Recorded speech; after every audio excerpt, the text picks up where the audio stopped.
നീ ഇങ്ങനെ കിടക്കാതെ അങ്ങോട്ട് വന്നിരുന്നേ ജോജി.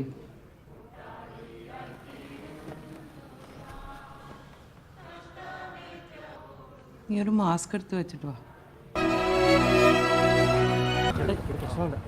ചേട്ടാ ആകെ അടങ്ങിക്കുവാണ്. ബോഡി എടുക്കുമ്പോൾ വീണ്ടും ചുറ്റും പടക്കം വെച്ച് പൊട്ടിക്കണം പറഞ്ഞേക്കുന്നത്. ഒന്ന് വന്നേ, അവിടെ ഉണ്ട് വന്നേ.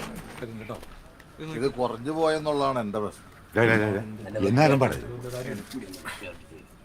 ചേട്ടായി, അപ്പം പറഞ്ഞിട്ടുണ്ടോ മരിക്കുമാരും കരയരുത്, ഈ വീടിന് ചുറ്റും പടക്കം പൊട്ടിക്കണമെന്ന്? അക്കരെ പറമ്പിലിരുന്ന് ചീട്ട് കളിക്കുന്നവരും മുതൽ അറിയണം പനച്ചക്കുട്ടപ്പായി പോയെന്ന്. ഇതൊരു പവറാ അത്. അങ്ങേര് കണ്ണുമ്പുറത്ത് പലതും പറഞ്ഞിട്ടുണ്ടാവും.